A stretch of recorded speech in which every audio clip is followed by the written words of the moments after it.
Ka sidrun võib olla magus. Tulin Lemon projekti juurde tööle, sest mul oli suur huvi sotsiaalmeedia vastu. Tulin Lemonisse tööle, sest mul oli suur huvi sotsiaalmeedia vastu. Esimese asjana sain osaleda ICT koolitusel. Seal oli vähe inimesi ja ülesanded olid jõukohased. Tegin Picasos oma esimese fotokollaaži. See oli põnev. Tundsin ennast entusiastlikuna. Järgmiseks sain Lemonist rohkem teada juba Porvos projekti koosolekul. Seal kohtusin ka oma ICT koolituse õpetaja Tanja Kiviga. Porvos sain teada, et osavõtt koolitusest oli leige, aga mina olin olnud väga tubli. Sain ka aru, et mul on veel palju õppida sotsiaalmeedia vallas. Samuti arutasime ka, et oluliseks jäävad jätkuvalt face-to-face kohtumised ja koolitused. Kogu elu ei koli ümber sotsiaalmeediasse.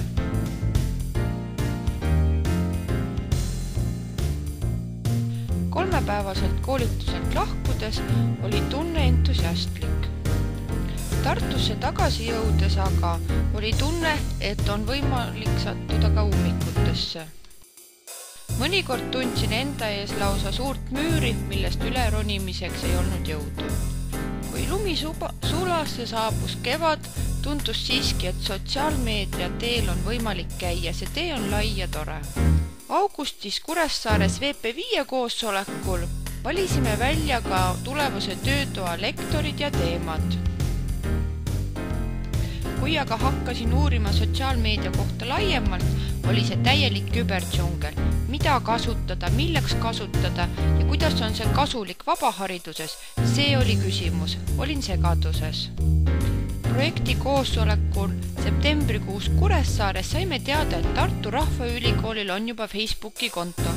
Nüüd oli jälle selgem ja kergem, et järgida, kuidas edasi liikuda.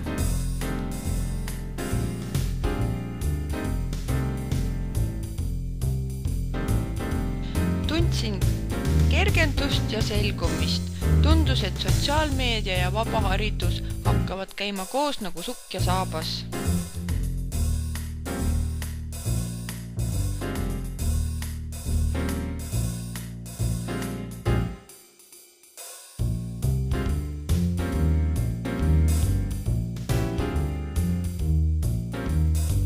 Oktoobris toimus Tartu töötuba. Saime palju informatsiooni ja selgus, et sotsiaalmeedia kasutamine organisatsiooni strateegias on väga kasulik.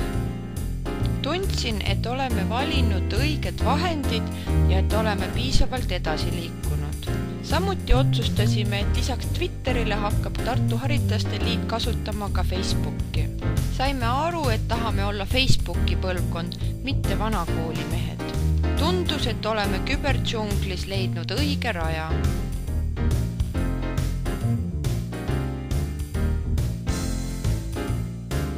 Tõelist uhkust eesmärgi saavutamisest tundsin detsembris, kui tegin esimest korda kontoris piltidest ja videotest klipi kokku. Olin õnnelik. Samas ei unustanud ma, et käänaku taga on uued võimalused ja et selles džunglis ei ole miski ühetasandiline. Uus väljakutse oli koolitus Digital Storytelling, mis toimus detsembris Pirita kloostris Tallinnas. Hakkasime otsima enda lugusid, sõnumit, püüdsime leida sobivaid pilte oma lugude juurde. Pisut peamurdmist, pisut loomingulist ahastust ja järgmiseks päevaks hakkasin valmima lood. Pirita kloostri kauni külaliste maja Hellas Rüppes leidsime enda lood, pildid ja olime rahul.